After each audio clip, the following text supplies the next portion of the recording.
한류는 음악으로 시작됐습니다. 드라마로 세계를 휘어잡았고 영화로 마음을 흔들었죠. 그런데 지금 한류는 이제 정책이 됐습니다. 사람의 삶 속으로 들어온 겁니다.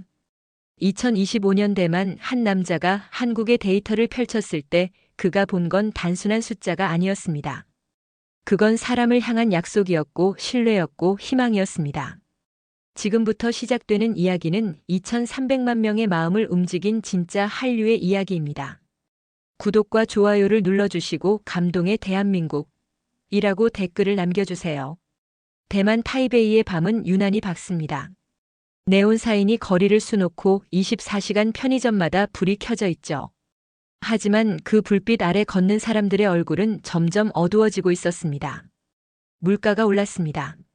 하루가 다르게 올랐어요. 아침에 먹던 두장 한 그릇이 10대 만 달러에서 15달러가 됐고 출퇴근 버스비도 올랐습니다. 사람들은 지갑을 열 때마다 한숨을 쉬었죠. 골목 안쪽 작은 가게들 앞에는 하나둘 임시 휴업 종이가 붙기 시작했습니다. 30년 된 찻집도 할머니가 운영하던 전통 빵집도 젊은 부부가 꿈을 담아 열었던 작은 카페도 결국 문을 닫았어요.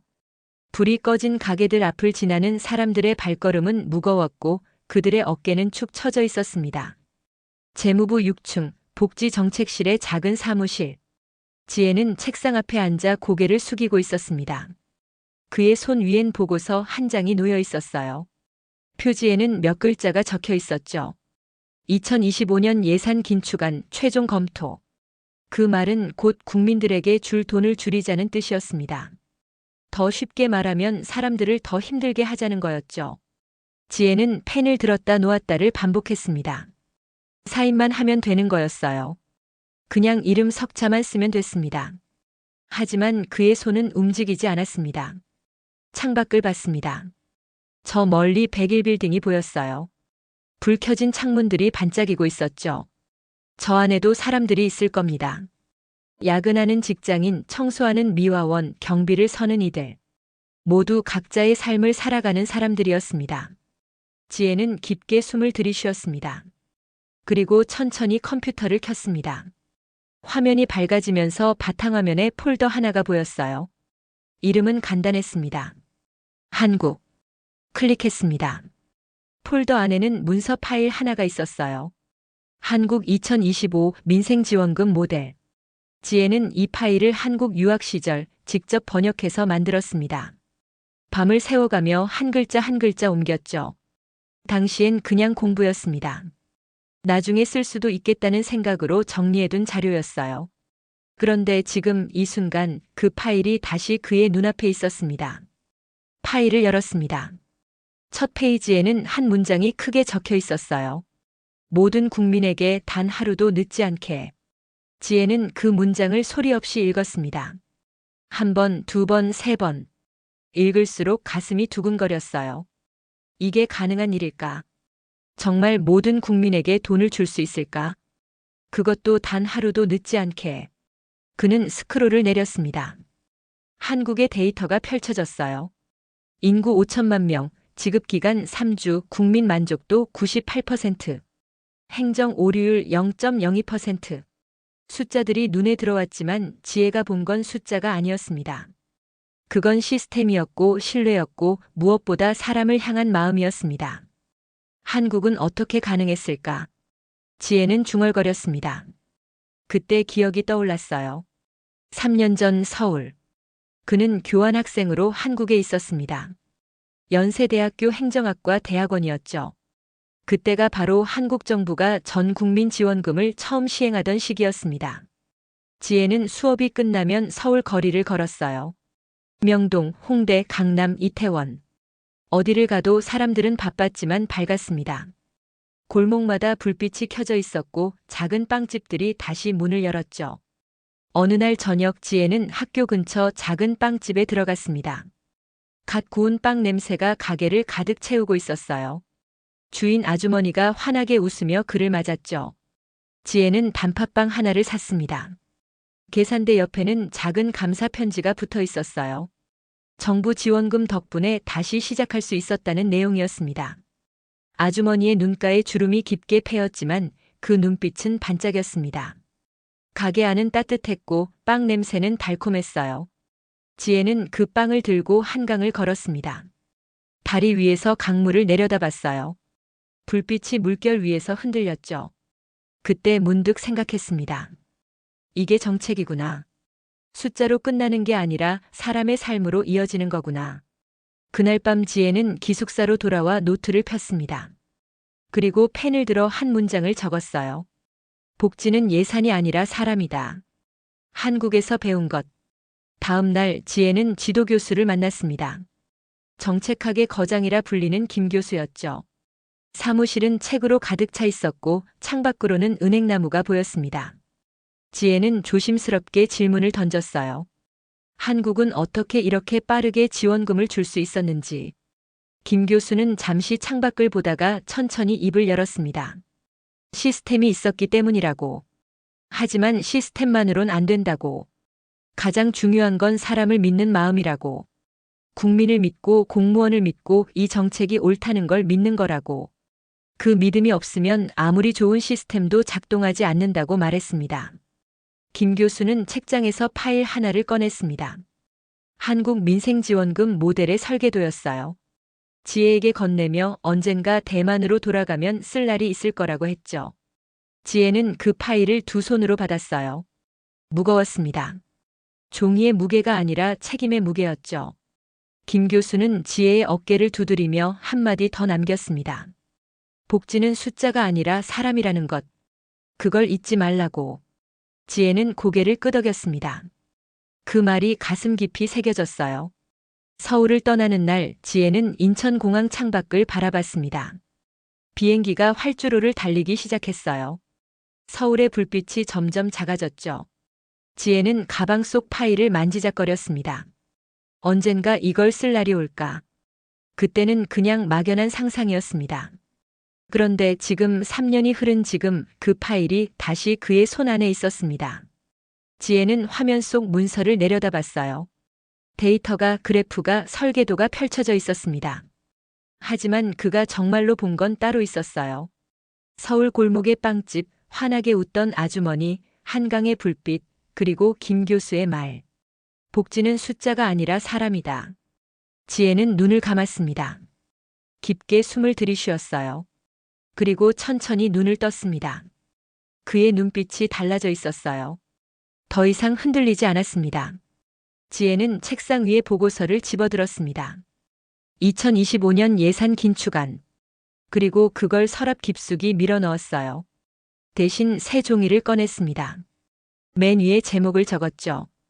대만 전 국민 민생지원금 제안서 초안. 그는 알고 있었습니다. 이 길이 쉽지 않을 거라는 걸. 반대가 있을 거라는 걸. 누군가는 비웃을 거라는 걸. 하지만 지금 누군가는 시작해야 했습니다. 누군가는 그 말을 믿어야 했어요. 복지는 숫자가 아니라 사람이라는 것을. 지혜는 키보드에 손을 올렸습니다. 첫 문장을 쳤어요. 본 제안서는 대만 국민 모두에게. 창밖으로 타이베이의 밤이 흘러가고 있었습니다. 사무실 불빛만 외롭게 켜져 있었어요. 하지만 지혜는 외롭지 않았습니다. 그의 마음속엔 서울의 불빛이, 한강의 물결이, 그리고 한 교수의 음성이 함께 있었으니까요. 지혜는 고개를 끄덕이며 계속 타이핑했습니다. 밤은 깊어갔지만 그의 손은 멈추지 않았습니다. 하루가 지나고 이틀이 지났습니다. 지혜는 매일 밤 사무실에 남아 제안서를 작성했어요. 한국의 시스템을 분석하고 대만의 현실에 맞춰 수정하고 예산을 계산하고 실행 방안을 구체화했습니다. 커피를 마시고 또 마셨죠. 눈이 충혈됐지만 손은 계속 움직였어요. 때로는 막히기도 했습니다. 어떤 부분은 대만에 적용하기 어려워 보였죠. 그럴 때마다 지혜는 한국에서 가져온 자료를 다시 펼쳤습니다. 거기엔 답이 있었어요. 한국이 어떻게 문제를 해결했는지, 어떤 방식으로 시스템을 구축했는지 모두 적혀 있었죠. 일주일 후 제안서가 완성됐습니다. 50페이지가 넘는 분량이었어요. 표지부터 결론까지 모든 페이지에 지혜의 땀과 믿음이 배어 있었습니다. 지혜는 제안서를 프린트했습니다.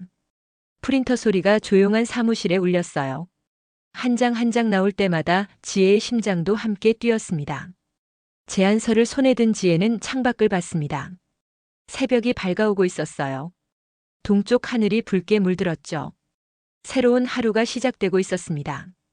지혜는 제안서를 가슴에 안았습니다. 이제 시작이었어요. 이 제안서를 들고 싸워야 했습니다.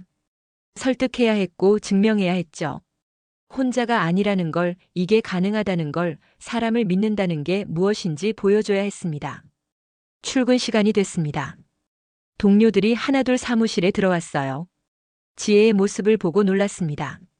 며칠 밤을 샌 얼굴이 역력했죠. 하지만 지혜는 웃었어요. 괜찮다고, 중요한 일을 했다고 말했습니다. 동료들은 고개를 갸우뚱하며 각자 자리로 갔죠. 점심시간 지혜는 재무부 건물 뒤편 작은 공원에 앉아 있었습니다. 도시락을 펼쳤지만 먹지 않았어요. 그냥 앞을 바라봤습니다. 공원 벤치에는 할머니 한 분이 앉아 계셨어요. 손자로 보이는 어린아이와 함께였습니다. 아이가 빵을 달라는 듯 할머니 가방을 가리켰어요. 할머니가 가방을 뒤지더니 작은 빵 하나를 꺼냈습니다. 아이에게 반쪽만 주고 나머지는 다시 가방에 넣었죠. 할머니의 손이 떨렸습니다. 지혜는 그 모습을 지켜봤습니다. 가슴이 먹먹해졌어요. 저 할머니도 저 아이도 지금 정부의 결정을 기다리고 있는 거였습니다. 그들은 회의실에 없었어요. 차가운 테이블에 앉아 있지 않았죠. 하지만 그들이야말로 진짜 당사자였습니다. 정책의 숫자가 아니라 정책이 닿아야 할 사람들이었어요. 지혜는 도시락을 싸서 할머니에게 다가갔습니다. 할머니 옆에 조용히 놓고 왔어요. 할머니가 뒤를 돌아봤지만 지혜는 이미 멀리 걸어가고 있었습니다. 뒤에서 아이가 기뻐하는 소리가 들렸어요. 지혜는 걸음을 멈추지 않았습니다. 다만 입가에 작은 미소가 번졌죠. 사무실로 돌아온 지혜는 제안서를 다시 펼쳤습니다. 마지막 점검이었어요. 오타는 없는지, 숫자는 정확한지, 논리는 탄탄한지 하나하나 확인했습니다. 모든 게 완벽했어요. 이제 남은 건 용기뿐이었습니다. 이 제안서를 들고 회의실 문을 여는 용기. 반대와 냉수 앞에서도 흔들리지 않는 용기. 지혜는 심호흡을 했습니다. 할 수 있어. 반드시 해내야 해. 그날 저녁 지혜는 상사에게 보고 일정을 잡았습니다. 재무부 고위 간부 회의. 일주일 후였죠. 일정이 확정되자 지혜의 가슴이 두근거렸습니다. 떨림이었지만 두려움은 아니었어요. 설렘에 가까웠습니다. 드디어 시작할 수 있다는. 밤이 됐습니다. 지혜는 옥상에 올라가 난간에 기대어 도시를 내려다봤어요. 수백만 개의 불빛이 반짝이고 있었습니다. 저 불빛 하나하나가 다 사람이에요. 각자의 삶을 살아가는 사람들. 지혜는 중얼거렸습니다. 조금만 기다려달라고. 답을 찾아올 테니까. 약속을 지킬 테니까. 집으로 돌아가는 길 지혜는 골목을 걸었습니다. 문 닫은 가게들이 보였어요. 임시 휴업 종이가 바람에 펄럭였죠. 지혜는 발걸음을 멈추고 그 가게들을 바라봤습니다. 언젠가 다시 불이 켜질 거야. 사람들이 돌아올 거야. 웃음소리가 들릴 거야. 그렇게 만들 거야. 침대에 누웠지만 잠이 오지 않았어요. 천장을 바라보며 생각했습니다. 회의에서 뭐라고 말해야 할까? 어떻게 설득해야 할까? 지혜에게는 확신이 있었어요. 이 정책이 옳다는 확신. 사람을 향한다는 확신. 한국이 해냈듯 대만도 할 수 있다는 확신. 그 확신이 지혜를 지탱했습니다. 며칠이 흐르고 회의 날이 다가왔습니다. 지혜는 매일 연습했어요. 거울 앞에서, 사무실에서, 집에서. 제안서를 펼치고 설명했죠. 목소리가 떨리지 않도록, 논리가 흐트러지지 않도록, 믿음이 전해지도록. 연습하고 또 연습했습니다. 회의 전날 밤 지혜는 한국에서 찍은 사진들을 꺼내봤습니다. 서울거리, 한강, 빵집, 대학교 캠퍼스. 사진마다 기억이 담겨 있었어요. 그곳에서 배운 것들이, 느낀 것들이, 깨달은 것들이 지혜를 여기까지 오게 했습니다. 지혜는 사진을 하나하나 쓰다듬었어요. 감사했습니다. 그 시간들에게, 그 사람들에게, 그 도시에게. 새벽이 됐습니다. 지혜는 일어나 샤워를 하고 정장을 입었어요. 거울을 봤습니다. 눈 밑에 다크서클이 짙었지만 눈빛은 또렷했어요. 제안서를 가방에 넣고 현관문을 열었습니다. 바깥은 아직 어두웠지만 곧 해가 뜰 거였어요. 새로운 하루가 새로운 시작이 기다리고 있었습니다. 지혜는 걸었습니다. 재무부 건물을 향해 한 걸음 한 걸음이 무겁지 않았어요. 오히려 가벼웠습니다. 왜냐하면 지금 그는 혼자가 아니었으니까요. 그의 등 뒤에는 수백만 명의 국민이 있었고 그의 가슴 속에는 한국에서 배운 믿음이 있었으니까요. 그리고 그의 손 안에는 답이 담긴 제안서가 있었으니까요. 재무부 3층 대회의실. 지혜는 문 앞에 서서 손잡이를 잡았습니다. 차갑더군요. 손바닥에 땀이 났어요. 심호흡을 한 번 하고 문을 밀었습니다.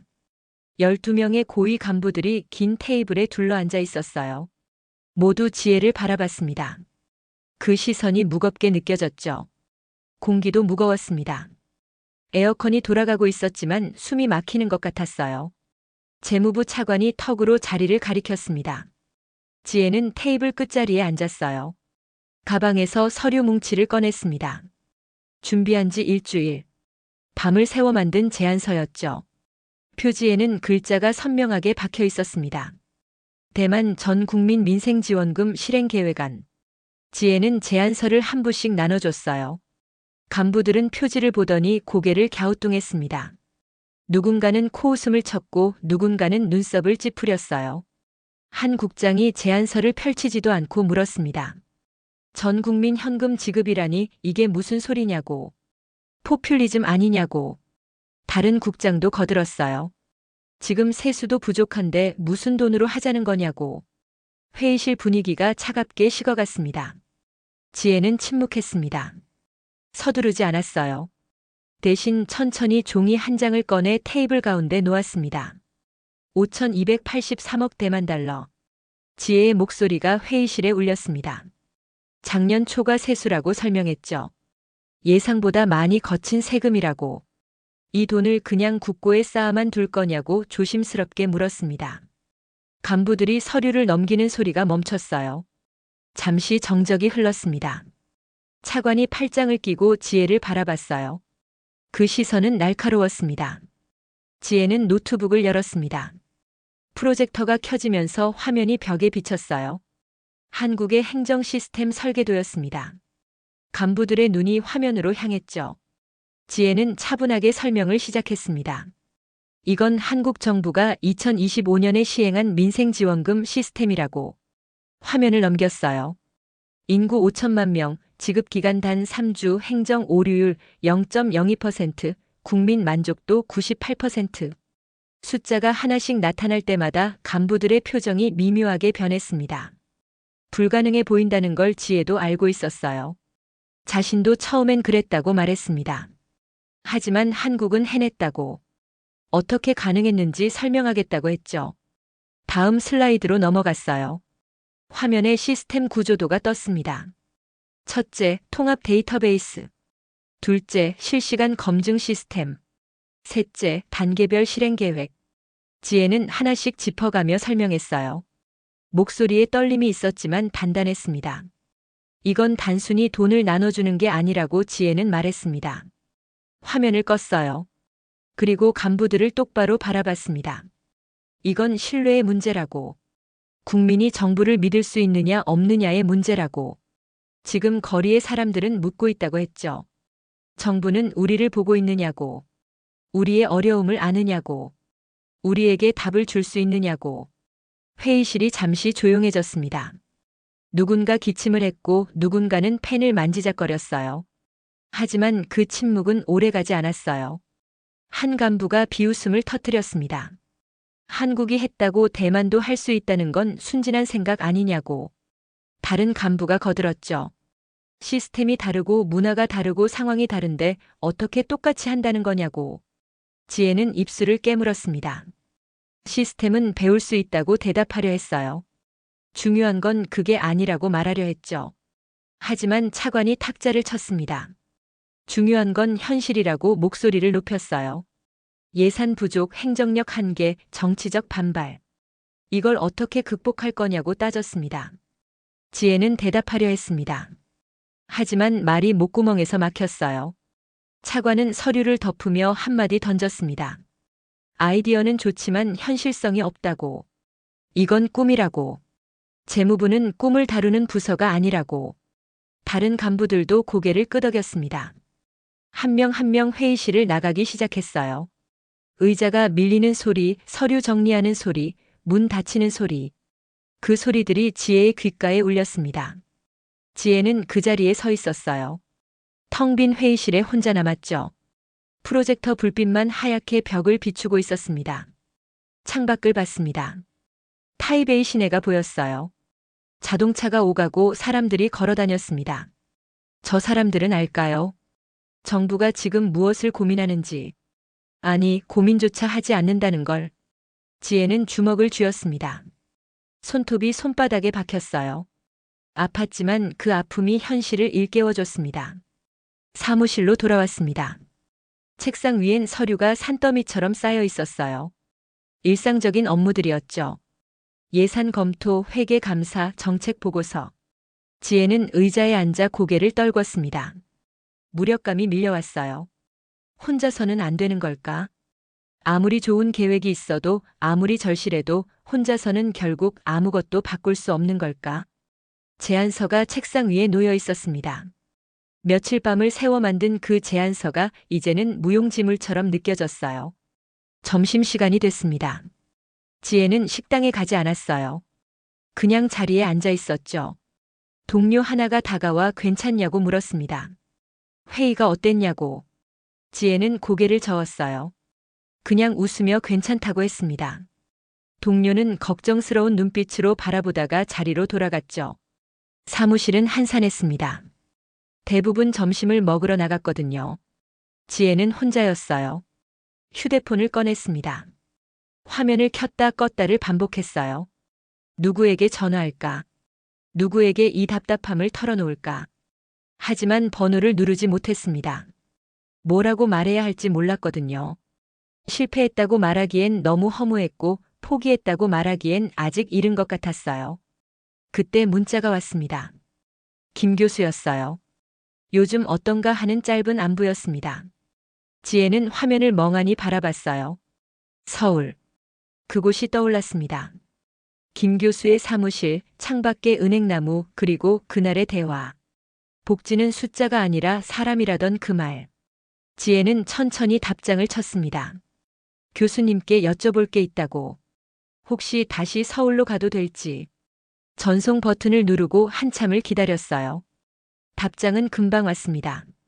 언제든 오라고. 기다리고 있겠다고. 지혜는 휴대폰을 꽉 쥐었습니다. 가슴이 두근거렸어요. 컴퓨터를 켰습니다. 항공권 예약 사이트를 열었어요. 타이베이에서 인천까지. 날짜를 확인했습니다. 주말을 이용하면 3일 정도 다녀올 수 있었어요. 휴가를 내야 했습니다. 클릭 한 번으로 좌석이 예약됐죠. 결제를 완료하자 확인 메일이 왔습니다. 지혜는 그 메일을 계속 바라봤어요. 정말 가는 거구나. 다시 서울로. 오후 내내 지혜는 일에 집중할 수 없었습니다. 서류를 보고 있어도 머릿속엔 다른 생각들이 맴돌았어요. 서울에 가면 뭘 물어봐야 할까? 어떻게 도움을 요청해야 할까? 한국 정부가 정말 도와줄까? 확신은 없었습니다. 하지만 가만히 있을 수는 없었어요. 퇴근 시간이 됐습니다. 동료들이 하나둘 짐을 싸고 나갔어요. 지혜도 가방을 챙겼습니다. 하지만 곧장 집으로 가지 않았어요. 재무부 건물 뒤편 공원으로 갔습니다. 벤치에 앉아 하늘을 봤죠. 노을이 지고 있었습니다. 붉은 빛이 하늘을 물들이고 있었어요. 아름다웠지만 쓸쓸했습니다. 공원엔 사람들이 몇 명 있었어요. 퇴근길 직장인들, 산책 나온 노인들, 강아지를 데리고 나온 이들. 모두 각자의 삶을 살고 있었죠. 지혜는 그들을 바라봤습니다. 저 사람들을 위해 일하는 거였어요. 저 사람들이 조금 더 나은 삶을 살 수 있도록, 정부가 자신들을 잊지 않았다는 걸 느낄 수 있도록. 한 할머니가 벤치 옆을 지나갔습니다. 무거운 짐을 들고 천천히 걸어가고 있었어요. 지혜는 일어나 다가갔습니다. 도와드릴까요? 할머니는 놀라며 고개를 저었지만 지혜는 짐을 받아들었습니다. 그리 멀지 않은 곳까지 함께 걸었어요. 할머니가 고맙다며 미소 지었습니다. 그 미소가 지혜의 마음을 따뜻하게 했어요. 집으로 돌아가는 길 지혜는 골목을 걸었습니다. 문 닫은 가게들이 여전히 보였어요. 임시 휴업 종이가 바람에 펄럭였죠. 지혜는 그 앞에서 멈춰 섰습니다. 유리창 너머로 텅 빈 가게 안이 보였어요. 의자가 거꾸로 놓여 있고 먼지가 쌓여 있었습니다. 언젠가 이곳도 다시 문을 열 수 있을까? 집에 도착했습니다. 문을 열고 들어가 불을 켰어요. 작은 원룸이었습니다. 지혜는 가방을 내려놓고 침대에 앉았죠. 한참을 그냥 앉아 있었습니다. 생각이 많았어요. 오늘 회의실에서의 일들이 머릿속을 맴돌았습니다. 간부들의 냉소, 차관의 따가운 말, 텅 빈 회의실. 모든 게 생생했어요. 하지만 포기할 수는 없었습니다. 지혜는 가방에서 노트북을 꺼냈어요. 한국에서 가져온 자료들을 다시 열어봤습니다. 시스템 설계도, 실행계획, 성과 보고서. 한국은 이미 증명했습니다. 가능하다는 걸. 그렇다면 대만도 할 수 있어야 했어요. 단지 방법을 찾지 못한 것뿐이었습니다. 밤이 깊어갔습니다. 지혜는 짐을 싸기 시작했어요. 출발은 이틀 후. 많지 않았습니다. 옷 몇 벌, 노트북, 그리고 그 제안서. 제안서를 가방에 넣으며 다짐했어요. 이번엔 더 구체적인 답을 가지고 돌아오겠다고. 단순히 아이디어가 아니라 실현 가능한 계획을 가지고 오겠다고. 침대에 누웠지만 잠이 오지 않았어요. 천장을 바라보며 생각했습니다. 이 프로젝트는 혼자 힘으론 불가능했어요. 한국의 도움이 필요했습니다. 경험이 필요했고 노하우가 필요했고 무엇보다 함께할 동료가 필요했죠. 지혜는 눈을 감았습니다. 서울의 모습이 떠올랐어요. 그곳에 답이 있을 거라고 믿었습니다. 다음 날 지혜는 휴가 신청서를 냈습니다. 3일간의 개인 휴가였어요. 상사가 물었습니다. 어디 가냐고. 지혜는 그냥 쉬러 간다고 대답했죠. 상사는 더 묻지 않았습니다. 휴가 신청서에 도장을 찍어줬어요. 출국 전날 지혜는 일찍 퇴근했습니다. 집에 돌아와 짐을 다시 확인했어요. 모든 게 준비됐습니다. 여권, 항공권, 노트북, 제안서. 지혜는 창밖을 봤습니다. 타이베이의 밤이 반짝이고 있었어요. 내일이면 저 도시를 떠나 서울로 갈 겁니다. 저녁을 먹고 샤워를 했습니다. 일찍 자려고 했지만 잠이 오지 않았어요. 너무 많은 생각들이 머릿속을 스쳐 지나갔습니다. 불안함도 있었고 기대감도 있었죠. 하지만 무엇보다 간절함이 있었습니다. 이번 서울행이 마지막 기회라는 걸 알고 있었거든요. 새벽 4시 알람이 울렸습니다. 지혜는 일어나 옷을 입었어요. 거울을 봤습니다. 피곤한 얼굴이었지만 눈빛은 또렷했어요. 할 수 있어. 반드시 해내야 해. 자신에게 말했습니다. 택시를 불렀습니다. 공항으로 가는 길 창밖으로 타이베이의 새벽이 지나갔어요. 아직 잠들어 있는 도시였습니다. 하지만 몇 시간 후면 사람들이 깨어나 다시 하루를 시작할 겁니다. 출근하고 학교 가고 가게 문을 열고 삶을 이어갈 거예요. 지혜는 그들을 위해 이 길을 가는 거였습니다. 공항 청사가 보였습니다. 택시가 멈췄어요. 지혜는 요금을 내고 내렸습니다. 가방을 메고 입국장으로 걸어갔죠. 발걸음이 무겁지 않았어요. 오히려 가벼웠습니다. 왜냐하면 지금 그는 포기하지 않았으니까요. 여전히 싸우고 있었으니까요. 체크인을 마치고 탑승구로 향했습니다. 면세점을 지나고 카페를 지나고 마침내 게이트 앞에 섰어요. 전광판에 인천행 글자가 떠 있었습니다. 지혜는 탑승권을 꼭 쥐었어요. 그리고 작게 웃었습니다. 다녀올게요, 대만. 마음속으로 말했죠. 더 나은 답을 가지고 돌아올게요. 탑승 안내 방송이 나왔습니다. 사람들이 줄을 섰어요. 지혜도 그 줄에 합류했습니다. 한 걸음씩 게이트로 다가갔죠. 승무원이 탑승권을 확인하고 미소 지었습니다. 지혜는 고개를 숙여 인사했어요. 그리고 비행기 안으로 걸어 들어갔습니다. 좌석에 앉아 안전벨트를 맸습니다. 창밖을 봤어요. 아직 어둠이 남아있는 하늘이었지만 지평선 너머로 빛이 번지기 시작했습니다. 새벽이 오고 있었어요. 비행기가 움직이기 시작했습니다. 활주로를 달렸죠. 속도가 붙고 기체가 떠올랐습니다. 타이베이가 점점 작아졌어요. 도시의 불빛이 멀어졌습니다. 지혜는 가방에서 제안서를 꺼냈습니다. 첫 페이지를 펼쳤어요. 대만 전 국민 민생지원금 실행 계획안. 이 제안을 다시 읽었습니다. 그리고 다짐했어요. 이번엔 실패하지 않을 거라고. 반드시 방법을 찾아올 거라고. 구름 위로 비행기가 올라갔습니다. 아래로는 바다가 펼쳐져 있었어요. 대만과 한국 사이의 바다. 지혜는 그 바다를 건너고 있었습니다. 답을 찾기 위해, 희망을 찾기 위해, 그리고 다시 싸우기 위해. 비행기가 흔들렸습니다. 난기류였어요. 지혜는 창밖을 봤습니다. 구름이 빠르게 지나갔죠. 2시간 30분의 비행 끝에 기장의 안내 방송이 나왔어요. 곧 인천공항에 착륙한다고. 지혜는 안전벨트를 다시 확인했습니다. 가슴이 두근거렸어요. 3년 만에 서울이었습니다. 비행기가 고도를 낮췄습니다. 창밖으로 한국의 땅이 보이기 시작했어요. 초록색 들판, 회색 건물들, 구불구불한 도로. 지혜는 그 풍경을 하나하나 눈에 담았습니다. 기체가 흔들리며 활주로에 닿았어요. 바퀴가 땅에 닿는 순간 사람들이 박수를 쳤습니다. 지혜도 작게 박수를 쳤죠. 인천공항 입국장을 나왔습니다. 낯익은 공기가 반겼어요. 김치 냄새가 섞인 공기, 분주한 사람들의 발소리, 한국어 안내방송. 모든 게 익숙했고 그리웠습니다. 지혜는 깊게 숨을 들이쉬었어요. 돌아왔구나. 서울에. 공항 철도를 탔습니다. 서울역까지 가는 기차였어요. 좌석에 앉아 창밖을 봤습니다. 풍경이 빠르게 지나갔죠. 아파트 단지, 공장들, 강, 다리. 모든 게 변한 것 같으면서도 그대로였습니다. 지혜는 가방을 무릎 위에 올려놓고 꼭 안았어요. 긴장됐습니다. 서울역에 도착했습니다. 사람들로 붐볐어요. 출근하는 이들, 여행 가는 이들, 배낭을 맨 외국인들. 지혜는 그 속을 천천히 걸었습니다. 지하철 안내판을 봤어요. 1호선, 4호선, 경의중앙선. 예전 기억이 떠올랐습니다. 유학 시절 매일 타던 지하철. 혼잡했지만 정겨웠던 그 시간들. 세종로로 가는 지하철을 탔습니다. 출근 시간이라 사람들이 많았어요. 지혜는 손잡이를 잡고 서 있었습니다.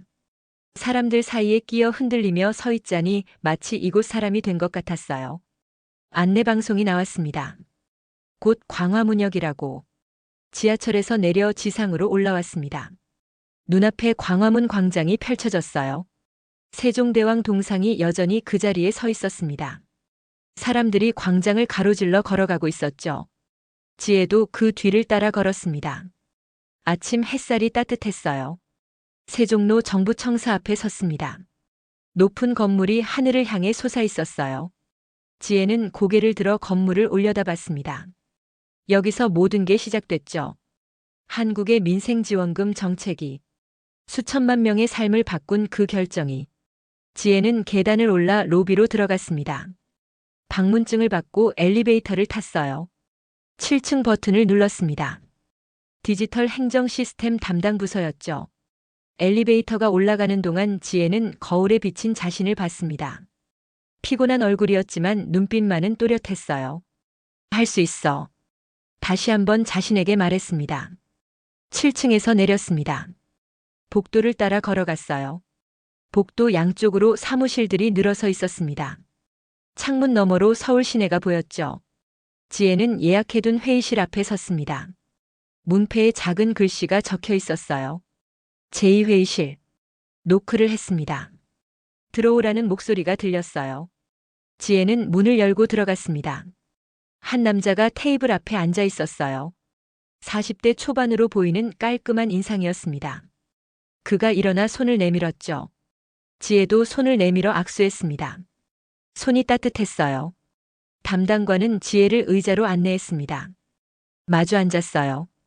테이블 위에는 서류 몇 장과 노트북이 놓여 있었습니다. 담당관이 물었습니다. 대만에서도 민생지원금을 하려 한다면서요. 지혜는 고개를 끄덕였어요. 그렇다고 국민이 믿을 수 있는 정부를 만들고 싶다고 말했습니다. 담당관은 잠시 지혜를 바라봤습니다. 그리고 천천히 미소 지었어요. 그 말이 낯설지 않다고 했습니다. 한국도 처음엔 똑같았다고, 불가능하다는 말을 수없이 들었다고, 하지만 결국 해냈다고. 그 이야기를 듣는 동안 지혜의 눈시울이 뜨거워졌습니다. 담당관은 노트북을 열었습니다. 화면에 복잡한 도표들이 나타났어요. 한국형 지원 시스템의 설계도였습니다. 데이터베이스 구조, 검증 알고리즘, 지급 프로세스. 모든 게 상세하게 정리돼 있었죠. 담당관은 하나하나 설명해 줬습니다. 어떻게 설계했는지, 어떤 문제들이 있었는지, 어떻게 해결했는지. 지혜는 노트를 꺼내 필기하기 시작했어요. 손이 빠르게 움직였습니다. 놓치고 싶지 않았거든요. 모든 단어가, 모든 숫자가 소중했어요. 이건 단순한 정보가 아니었습니다. 경험이었고 지혜였어요. 수천만 명의 삶을 바꾼 그 노하우가 지금 지혜에게 전해지고 있었습니다. 1시간이 흘렀습니다.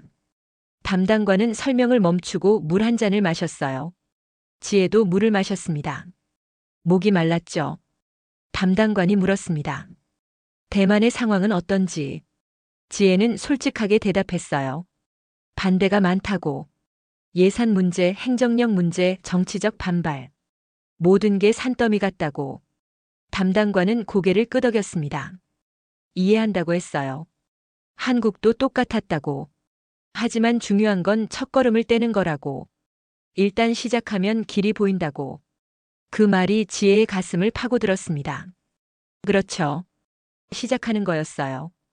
포기하지 않고 계속 나아가는 것. 담당관은 서랍에서 USB 하나를 꺼냈습니다. 작은 검은색 USB였어요. 지혜에게 건네며 말했습니다. 이 안에 모든 게 들어있다고. 설계도, 매뉴얼, 소스 코드, 실행 계획. 한국이 5년간 축적한 모든 노하우가 담겨 있다고. 지혜는 USB를 받았습니다. 손이 떨렸어요. 이렇게 쉽게 줘도 되는 건가요? 조심스럽게 물었습니다. 담당관은 웃었습니다. 정책에는 국경이 없다고 했어요. 좋은 정책은 공유돼야 한다고. 한국이 먼저 시작했다면 이제 대만이 이어가는 거라고. 그리고 언젠가 대만의 경험도 다른 나라와 나눌 수 있을 거라고. 지혜는 USB를 두 손으로 꼭 쥐었습니다. 감사하다는 말밖에 나오지 않았어요. 회의가 끝났습니다. 담당관은 지혜를 문 앞까지 배웅했어요. 마지막으로 한마디 건넸습니다. 힘들 때마다 이 말을 기억하라고. 복지는 숫자가 아니라 사람이라는 것. 지혜는 고개를 숙여 인사했습니다. 반드시 성공하겠다고 약속했어요. 건물을 나왔습니다. 햇살이 눈부셨어요. 지혜는 가방에 USB를 조심스럽게 넣었습니다. 이 작은 USB 안에 희망이 담겨 있었어요. 대만 2,300만 명의 희망이. 지혜는 광화문 광장을 천천히 걸었습니다. 세종대왕 동상 앞을 지나 광장 끝까지 걸어갔죠. 점심시간이 됐습니다. 지혜는 근처 식당에 들어갔어요. 작은 한식당이었습니다. 김치찌개를 주문했죠. 음식이 나오자 김이 모락모락 피어올랐어요. 한 숟가락 떠서 입에 넣었습니다. 뜨거웠고 매웠고 맛있었어요. 이 맛이었습니다. 3년 전 매일 먹던 그 맛. 식사를 마치고 밖으로 나왔습니다. 어디로 갈까 생각했어요. 김 교수를 만나야 했습니다. 전화를 걸었죠. 교수가 받았어요. 지금 어디냐고 물었습니다. 광화문이라고 대답했죠. 교수는 학교로 오라고 했습니다. 오후에 시간이 있다고. 지하철을 타고 신촌으로 갔습니다. 연세대학교 정문 앞에 섰어요. 정문을 바라보니 감회가 새로웠습니다.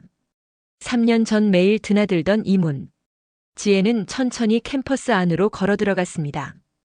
은행나무 길을 따라 걸었어요. 나뭇잎이 바람에 흔들렸습니다. 행정관 건물에 도착했습니다. 3층으로 올라갔어요. 복도 끝 김 교수의 사무실. 문패가 여전히 그 자리에 있었습니다. 노크를 했죠. 들어오라는 익숙한 목소리가 들렸어요.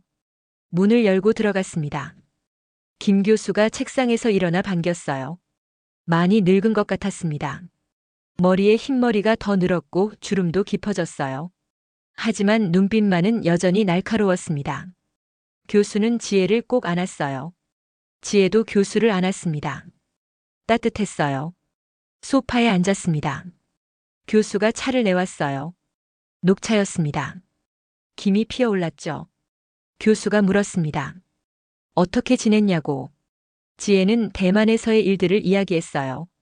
제안서를 만든 것, 회의실에서 거절당한 것, 그리고 다시 서울로 온 이유. 모든 걸 솔직하게 털어놨습니다. 교수는 고개를 끄덕이며 들었어요. 지혜의 이야기가 끝나자 잠시 침묵이 흘렀습니다. 교수는 창밖을 바라봤어요. 은행나무가 보였습니다. 교수가 입을 열었습니다. 지혜가 지금 느끼는 좌절은 당연한 거라고. 모든 변화엔 저항이 따른다고. 하지만 포기하지 않는 사람만이 결국 세상을 바꾼다고. 교수는 책장에서 사진 한 장을 꺼냈습니다. 오래된 흑백 사진이었어요.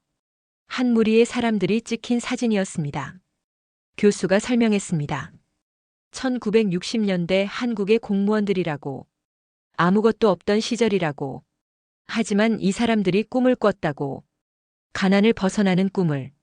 그리고 그 꿈을 현실로 만들었다고. 지금의 한국이 바로 그 결과라고. 지혜는 사진을 들여다봤습니다.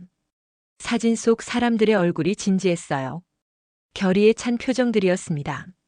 교수가 말을 이었습니다. 지혜도 지금 같은 일을 하고 있다고. 꿈을 꾸고 있다고. 그 꿈이 당장은 불가능해 보여도 언젠가 반드시 현실이 된다고. 포기하지 말라고. 지혜의 눈시울이 붉어졌습니다. 교수의 말 한마디 한마디가 가슴에 박혔어요.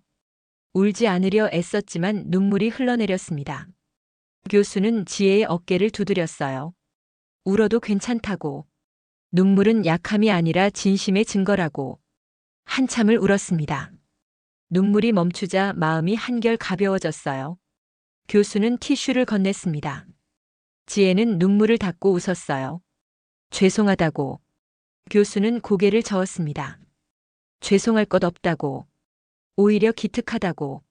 사무실을 나왔습니다. 교수가 캠퍼스 끝까지 함께 걸어줬어요. 은행나무 길을 천천히 걸었습니다. 교수가 마지막으로 말했습니다. 지혜는 혼자가 아니라고. 한국이 함께한다고. 언제든 도움이 필요하면 연락하라고. 지혜는 고개를 끄덕였습니다. 감사하다고 또 한 번 말했어요. 정문 앞에서 헤어졌습니다. 교수는 손을 흔들며 돌아갔어요. 지혜도 손을 흔들었습니다. 교수의 뒷모습이 점점 작아졌죠. 지혜는 한참을 그 자리에 서 있었습니다. 저녁이 됐습니다. 지혜는 한강으로 갔어요. 지하철을 타고 여의도역에서 내렸습니다. 한강공원까지 걸어갔죠. 해가 지고 있었어요. 하늘이 붉게 물들었습니다. 강물도 붉게 물들었죠. 지혜는 난간에 기대어 강을 바라봤습니다. 사람들이 산책하고 있었어요. 자전거를 타는 이들, 조깅하는 이들, 데이트하는 연인들. 모두 평화로워 보였습니다. 지혜는 그 모습을 지켜봤어요. 이게 바로 평범한 행복이구나. 정책이 지켜야 할 것, 정부가 보호해야 할 것. 지혜는 가방에서 USB를 꺼냈습니다. 작은 USB를 손바닥 위에 올려놓고 봤어요. 이 안에 답이 들어 있었습니다. 대만이 나아갈 길이. 지혜는 USB를 꼭 쥐었습니다. 반드시 해낼 거라고 다짐했어요. 강바람이 불어왔습니다. 차가웠지만 상쾌했어요. 지혜는 눈을 감고 바람을 맞았습니다. 3년 전 이곳에 섰을 때가 떠올랐어요. 그때도 바람이 불었습니다. 그때도 강물이 흘렀죠. 하지만 지금의 지혜는 달랐어요. 더 이상 학생이 아니었습니다. 책임을 진 공무원이었고 국민을 위해 싸우는 사람이었어요. 해가 완전히 졌습니다. 어둠이 내렸어요. 하지만 한강의 다리들에 불이 켜졌습니다. 형형색색의 조명이 강을 비췄어요. 아름다웠습니다. 지혜는 그 불빛을 바라보며 혼잣말처럼 중얼거렸습니다. 당신들이 했던 걸 우리도 해보겠다고. 이건 돈이 아니라 약속이니까. 공원을 천천히 걸었습니다. 발걸음마다 결심이 단단해졌어요. 대만으로 돌아가면 다시 싸워야 했습니다. 하지만 이젠 혼자가 아니었어요. 한국의 경험이 있었고, 김 교수의 응원이 있었고, 무엇보다 이 USB가 있었습니다. 벤치에 앉아 휴대폰을 꺼냈습니다. 항공권을 확인했어요. 내일 오후 비행기였습니다. 이제 돌아갈 시간이었죠. 지혜는 하늘을 올려다봤습니다. 별이 보였어요. 서울의 별. 지혜는 별을 바라보며 기도했습니다. 부디 이 여정이 성공하기를. 대만 국민들에게 희망을 줄 수 있기를. 한참을 앉아 있다가 일어났습니다. 숙소로 돌아갈 시간이었어요.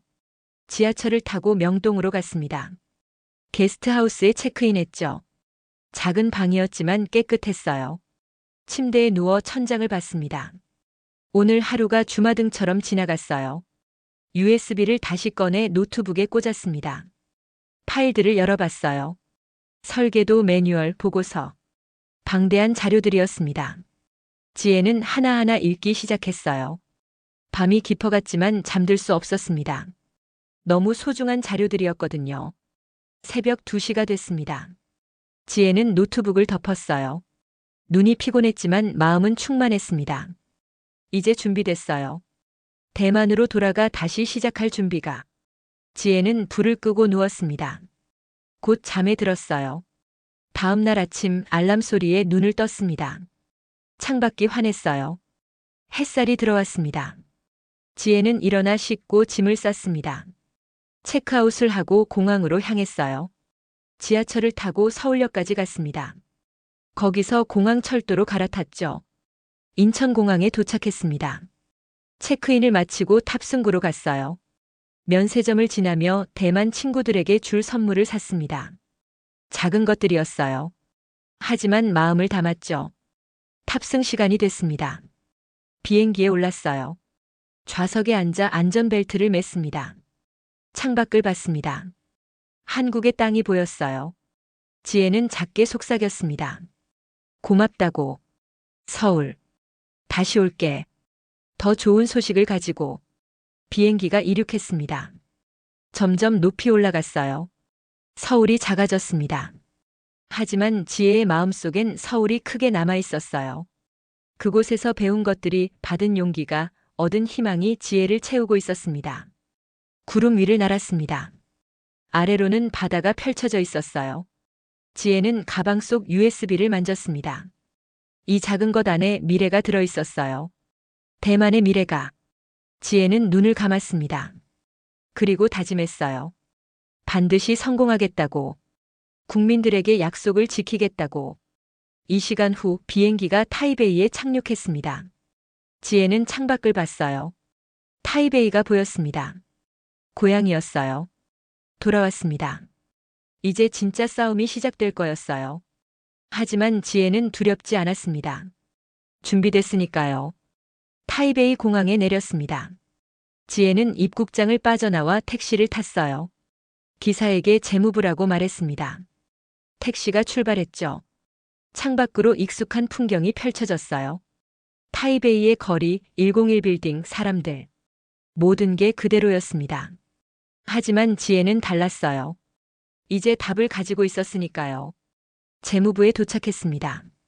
건물에 들어서자 동료들이 반겼어요. 휴가 잘 쉬었냐고 물었습니다. 지혜는 웃으며 대답했죠. 잘 쉬었다고. 하지만 속으로는 다짐했어요. 이제 시작이라고. 진짜 싸움은 지금부터라고. 사무실 책상에 앉았습니다. 가방에서 노트북을 꺼냈어요. USB를 꽂았습니다. 한국에서 받은 그 소중한 자료들. 지혜는 파일들을 하나하나 열어봤습니다. 그리고 작업을 시작했어요. 한국의 시스템을 대만 상황에 맞게 수정하는 작업. 밤낮 없이 일했습니다. 일주일이 지났습니다. 새로운 제안서가 완성됐어요. 이전 것보다 훨씬 구체적이었습니다. 실행 계획이 단계별로 정리돼 있었고 예상 문제와 해결 방안이 명시돼 있었죠. 무엇보다 한국의 성공 사례가 구체적인 데이터와 함께 들어가 있었어요. 지혜는 제안서를 프린트했습니다. 이번엔 자신이 있었어요. 상사를 찾아갔습니다. 다시 한번 회의 기회를 달라고 요청했죠. 상사는 망설였어요. 지난번에 이미 거절당하지 않았냐고. 지혜는 고개를 저었습니다. 이번엔 다르다고. 구체적인 실행 방안을 가져왔다고. 상사는 한숨을 쉬며 고개를 끄덕였습니다. 마지막 기회라고 했어요. 회의 날짜가 잡혔습니다. 2주 후였죠. 지혜는 그 2주 동안 준비에 매진했습니다. 발표 자료를 다듬고 예상 질문에 대한 답변을 준비하고 시뮬레이션을 돌렸어요. 완벽해야 했습니다. 더 이상 기회는 없었으니까요. 회의 전날 밤 지혜는 사무실에 혼자 남아 있었습니다. 내일이면 모든 게 결정될 거였어요. 성공하거나 실패하거나. 지혜는 창밖을 봤습니다. 타이베이의 밤이 반짝이고 있었어요. 저 불빛 하나하나가 사람이었습니다. 내일의 회의는 그들을 위한 거였어요. 회의 당일 지혜는 일찍 출근했습니다. 정장을 단정하게 입고 넥타이를 매었어요. 거울을 봤습니다. 눈빛이 흔들리지 않았어요. 제안서를 가방에 넣고 회의실로 향했습니다. 회의실 문을 열었습니다. 지난번과 똑같은 풍경이었어요. 12명의 고위 간부들, 긴 테이블, 차가운 공기. 하지만 지혜는 달랐습니다. 더 이상 떨리지 않았어요. 자리에 앉아 제안서를 나눠줬습니다. 간부들은 표지를 봤어요. 수정된 제안서라는 걸 알아챘죠. 차관이 입을 열었습니다. 지난번에 거절했는데 또 가져왔다며 차가운 목소리로 말했어요. 지혜는 고개를 끄덕였습니다. 그렇다고. 하지만 이번엔 다르다고. 구체적인 실행 방안을 가져왔다고 말했죠. 프로젝터를 켰습니다. 첫 슬라이드가 나타났어요. 한국민생지원금의 성과였습니다. 구체적인 숫자들이 화면을 채웠죠. 지급 완료율 99.8%, 경제 회복 효과 3.2%, 국민 만족도 98%. 간부들이 화면을 주시했습니다. 지혜는 설명을 시작했어요. 한국이 어떻게 성공했는지, 어떤 시스템을 사용했는지, 어떤 문제들이 있었고 어떻게 해결했는지. 목소리가 차분했지만 확신에 차 있었습니다. 다음 슬라이드로 넘어갔어요. 대만 적용 방안이었습니다. 화면에 단계별 실행 계획이 나타났습니다. 1단계 데이터베이스 구축, 2단계 시범 운영, 3단계 전면 시행. 각 단계마다 소요 기간과 예산이 명시돼 있었어요. 그리고 가장 중요한 것. 초과 세수 5,283억 대만 달러로 충분히 가능하다는 계산. 한 국장이 손을 들었습니다. 시스템 구축에 얼마나 걸리냐고 물었어요.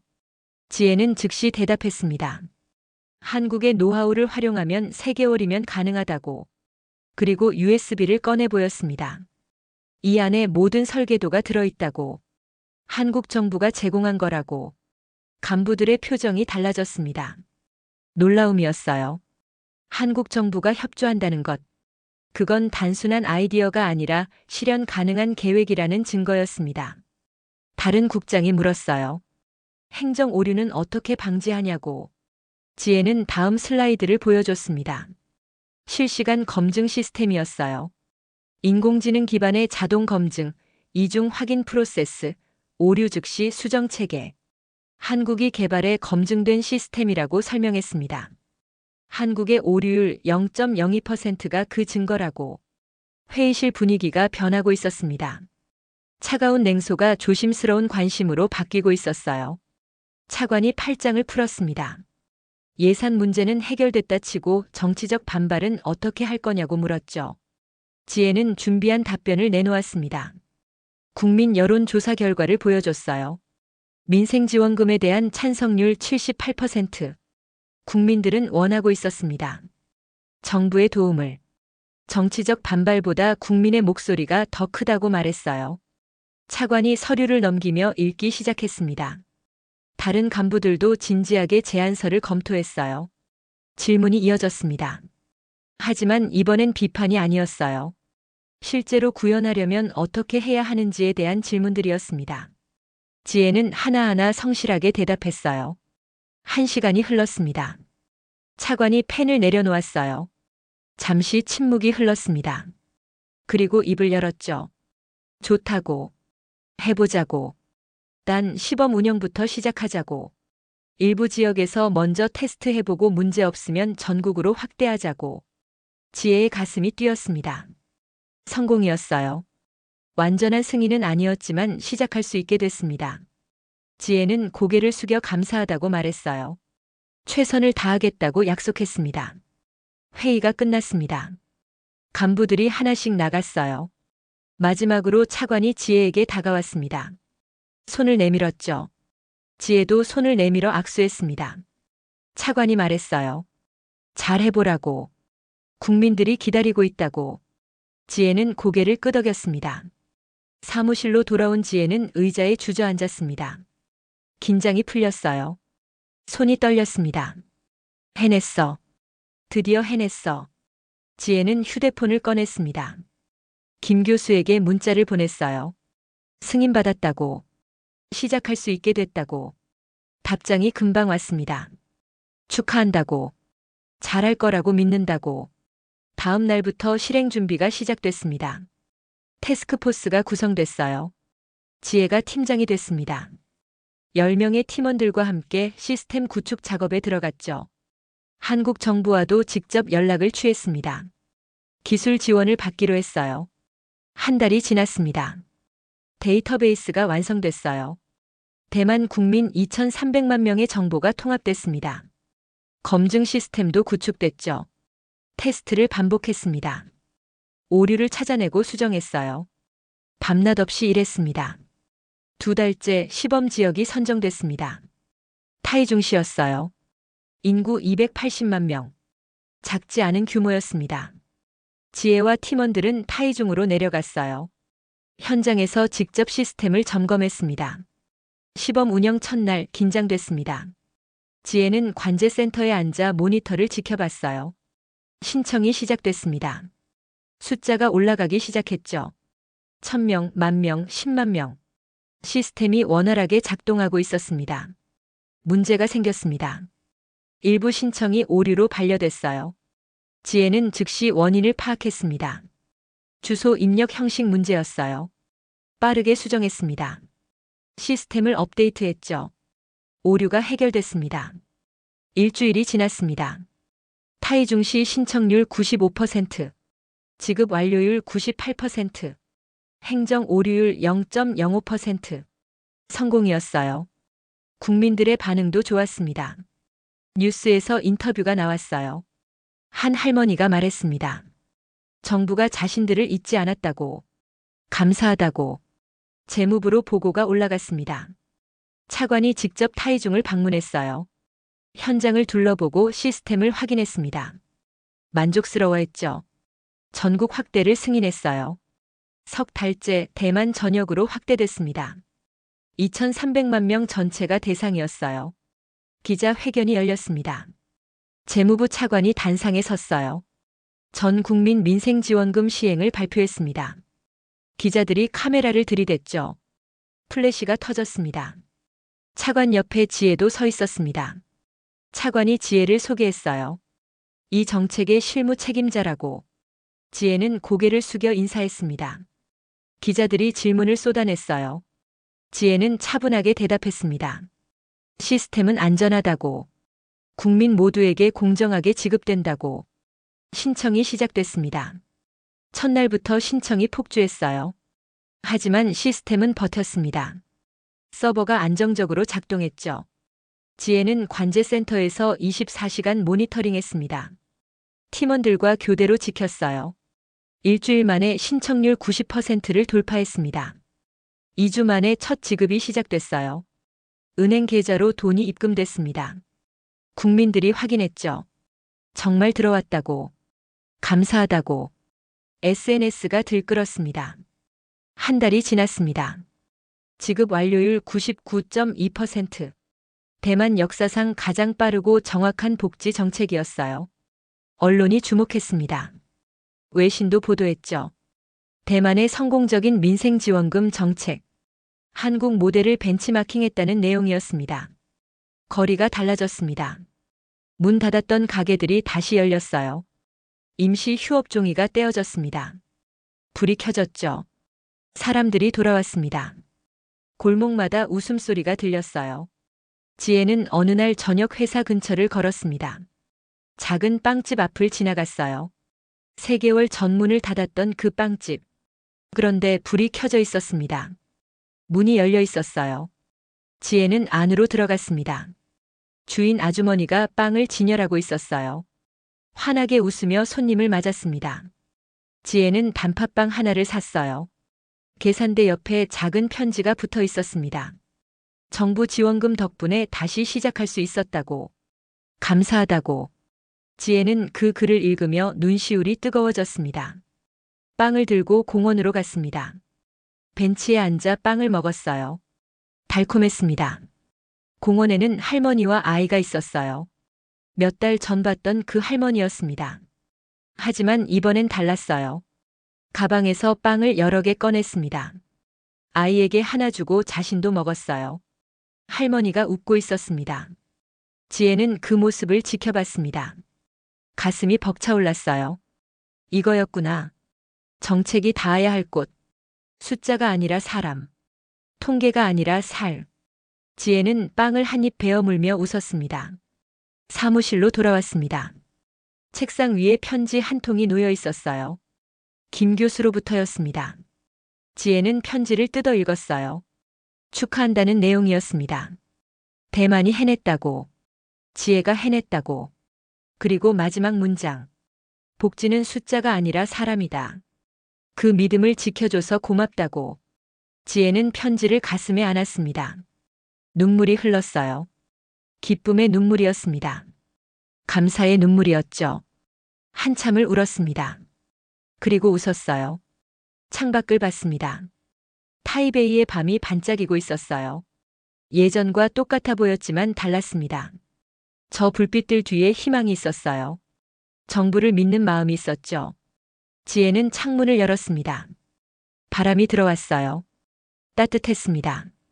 책상 위에 USB가 놓여 있었습니다. 한국에서 받은 그 USB. 지혜는 USB를 집어들었어요. 이 작은 것이 2,300만 명의 삶을 바꿨습니다. 아니, 정확히 말하면 이 안에 담긴 믿음이, 사람을 향한 마음이. 지혜는 USB를 서랍에 조심스럽게 넣었습니다. 언젠가 다른 나라가 필요로 할 때 나눠줄 수 있도록. 그날 밤 지혜는 일찍 퇴근했습니다. 집으로 가는 길에 한강을, 아니 타이베이의 강을 걸었어요. 단수이강이었습니다. 강물이 흘렀죠. 불빛이 강 위에서 반짝였습니다. 지혜는 난간에 기대어 강을 바라봤어요. 3년 전 한강에서 느꼈던 감정이 떠올랐습니다. 그때는 막연했어요. 언젠가 이런 일을 할 수 있을까? 하지만 지금은 현실이 됐습니다. 꿈이 이루어졌어요. 지혜는 하늘을 올려다봤습니다. 별이 반짝이고 있었어요. 휴대폰을 꺼냈습니다. 김 교수에게 전화를 걸었어요. 교수가 받았습니다. 지혜는 감사하다고 말했어요. 교수님이 없었다면 불가능했을 거라고. 교수는 웃었습니다. 지혜 스스로 해낸 거라고. 자랑스럽다고. 통화를 마치고 휴대폰을 내려놓았습니다. 지혜는 다시 강을 바라봤어요. 잔잔했습니다. 평화로웠죠. 지혜는 중얼거렸습니다. 해냈어요. 우리 해냈어요. 국민 여러분께 약속 지켰습니다. 며칠 후 재무부에서 시상식이 있었습니다. 지혜와 팀원들이 상을 받았어요. 장관이 직접 상패를 건넸습니다. 국민을 위해 헌신한 공로. 지혜는 상패를 받으며 고개를 숙였어요. 이건 자신만의 공이 아니었습니다. 한국의 도움, 교수의 가르침, 팀원들의 노력. 모두의 것이었어요. 사진을 찍었습니다. 플래시가 터졌죠. 지혜는 카메라를 보며 웃었습니다. 상패를 든 손이 떨렸어요. 무거웠지만 기뻤습니다. 그날 저녁 팀원들과 저녁을 먹었습니다. 작은 식당이었어요. 다들 웃으며 건배했습니다. 수고했다고. 잘했다고. 서로를 격려했죠. 지혜는 그 모습을 바라보며 행복했습니다. 혼자가 아니었어요. 함께였습니다. 집으로 돌아가는 길 지혜는 하늘을 봤습니다. 달이 떠 있었어요. 밝았습니다. 그 달빛 아래 대만이 있었고 2,300만 명의 국민이 있었습니다. 그들이 조금 더 나은 삶을 살게 됐어요. 조금 더 희망을 가지게 됐죠. 그게 바로 정책이었습니다. 그게 바로 정부의 역할이었어요. 집에 도착했습니다. 문을 열고 들어가 불을 켰어요. 책상 앞에 앉았습니다. 노트를 펼쳤죠. 그리고 펜을 들었습니다. 한 문장을 적었어요. 복지는 숫자가 아니라 사람이다. 한국에서 배운 마음으로. 지혜는 펜을 내려놓고 창밖을 봤습니다. 타이베이의 밤이 반짝이고 있었어요. 아름다웠습니다. 지혜는 작게 웃었습니다. 그리고 속삭였어요. 고맙습니다. 한국. 고맙습니다. 교수님. 그리고 고맙습니다. 이 모든 여정을 함께 해준 모든 분들. 다음 날 아침 지혜는 일찍 출근했습니다. 사무실에 들어서자 동료들이 반겼어요. 축하한다고 말했습니다. 지혜는 고개를 숙여 인사했죠. 자리에 앉아 컴퓨터를 켰습니다. 이메일이 와 있었어요. 다른 나라에서였습니다. 싱가포르, 말레이시아, 베트남. 대만의 성공 사례를 배우고 싶다는 내용이었어요. 지혜는 미소 지었습니다. 한국이 대만을 도왔듯 이제 대만이 다른 나라를 도울 차례였습니다. 정책엔 국경이 없다고 담당관이 말했었죠. 그 말이 맞았어요. 좋은 정책은 나눠져야 했습니다. 답장을 쓰기 시작했습니다. 기꺼이 도와드리겠다고. 대만의 경험을 공유하겠다고. 함께 더 나은 세상을 만들어가자고. 지혜의 손이 키보드 위를 빠르게 움직였습니다. 점심시간 지혜는 공원으로 갔습니다. 벤치에 앉아 도시락을 먹었어요. 옆 벤치에 할머니가 앉아 계셨습니다. 손자와 함께였죠. 예전 그 할머니였어요. 할머니가 지혜를 알아봤습니다. 몇 달 전 도시락을 줬던 그 청년. 할머니가 다가와 고맙다고 말했어요. 그때의 따뜻함을 잊지 않았다고. 지혜는 웃으며 대답했습니다. 괜찮다고. 오히려 감사하다고. 할머니 덕분에 더 열심히 일할 수 있었다고. 할머니는 지혜의 손을 꼭 잡았어요. 따뜻했습니다. 오후에 기자 인터뷰가 있었습니다. 한 기자가 물었어요. 이 프로젝트를 하면서 가장 어려웠던 순간이 언제였냐고. 지혜는 잠시 생각했습니다. 그리고 대답했어요. 처음 회의실에서 거절당했을 때라고. 하지만 그게 오히려 더 단단하게 만들었다고. 기자가 또 물었습니다. 앞으로의 계획은 무엇이냐고. 지혜는 미소 지었어요. 이게 끝이 아니라고. 시작일 뿐이라고. 더 많은 정책들이 국민을 향해야 한다고. 정부는 국민을 위해 존재한다고. 그 기본을 지켜나가겠다고. 인터뷰가 끝났습니다. 지혜는 사무실로 돌아왔어요. 책상에 앉아 서류를 정리했습니다. 다음 프로젝트를 준비해야 했어요. 할 일이 많았습니다. 하지만 두렵지 않았어요. 할 수 있다는 걸 증명했으니까요. 퇴근 시간이 됐습니다. 지혜는 가방을 챙겨 나왔어요. 엘리베이터를 타고 1층으로 내려갔습니다. 로비를 지나 밖으로 나왔죠. 저녁 햇살이 따뜻했습니다. 거리를 걸었습니다. 사람들이 바빴어요. 퇴근하는 직장인들, 학원 가는 학생들, 장을 보는 주부들. 모두 각자의 삶을 살아가고 있었습니다. 평범한 일상. 지혜가 지키고 싶었던 것. 정부가 보호해야 할 것. 한 카페 앞을 지나갔습니다. 창문 너머로 사람들이 보였어요. 커피를 마시며 대화하고 웃고 있었습니다. 평화로웠어요. 지혜는 그 모습을 잠시 바라봤습니다. 이거였구나. 행복은 거창한 게 아니었어요. 이런 평범한 순간들. 이런 작은 일상들. 그걸 지키는 게 정부의 일이었습니다.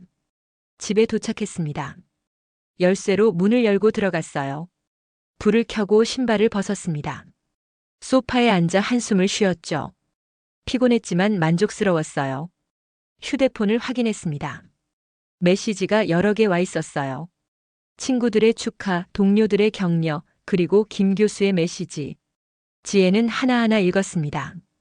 답장을 보냈어요. 감사하다고. 저녁을 먹고 샤워를 했습니다. 침대에 누웠어요. 천장을 바라봤습니다. 오늘도 하루가 지나갔구나. 지혜는 눈을 감았습니다. 마음이 평온했어요. 잠들기 전 지혜는 다시 한번 다짐했습니다. 내일도 열심히 하겠다고. 국민을 위해 일하겠다고. 복지는 숫자가 아니라 사람이라는 걸 잊지 않겠다고. 한국에서 배운 그 마음을 계속 간직하겠다고. 창밖으로 타이베이의 밤이 보였습니다. 불빛들이 반짝이고 있었어요. 그 불빛 하나하나가 사람이었고 삶이었고 희망이었습니다. 지혜는 그 불빛을 바라보며 잠에 들었습니다. 그리고 그날 밤 대만 곳곳에서 가게 문이 열렸습니다. 골목마다 불이 켜졌어요. 사람들이 웃었습니다. 아이들이 뛰어놀았죠. 할머니들이 손자 손을 잡고 산책했어요. 평범한 일상이 돌아왔습니다. 한 작은 빵집에서 아주머니가 빵을 굽고 있었습니다. 오븐에서 빵이 나왔어요. 고소한 냄새가 가게를 채웠습니다. 아주머니는 빵을 진열하며 작게 말했어요. 이건 한국에서 온 희망이라고. 대만이 이어받은 따뜻함이라고. 그리고 멀리 서울에서 김 교수가 창밖을 바라보고 있었습니다. 은행나무가 바람에 흔들렸어요. 교수는 미소 지었습니다. 지혜가 해냈구나. 복지는 숫자가 아니라 사람이라는 걸 증명했구나. 그날 밤 하늘에는 같은 별들이 떠 있었습니다. 대만 위에도 한국 위에도 국경을 넘어 같은 빛을 내리고 있었죠. 그 빛 아래서 수천만 명의 사람들이 잠들고 있었습니다. 조금 더 나은 내일을 꿈꾸며. 그리고 지혜의 책상 위에는 여전히 그 문장이 적혀 있었습니다. 복지는 숫자가 아니라 사람이다. 한국에서 배운 마음으로. 그 문장은 이제 단순한 글이 아니었어요. 증명된 진실이었고 살아있는 약속이었습니다. 2300만 명의 마음을 움직인 정책 한류. 그건 화려한 드라마도 멋진 음악도 아니었습니다. 사람을 향한 진심이었고 국경을 넘은 나눔이었고 함께 만든 희망이었습니다. 그리고 그 이야기는 지금도 계속되고 있습니다. 대만에서 한국에서 그리고 곧 세계 곳곳에서. 감동특별시의 이야기는 여러분의 구독과 좋아요, 작은 관심으로 이루어집니다. 감동시민들의 이야기는 내일도 찾아오겠습니다. 감사합니다.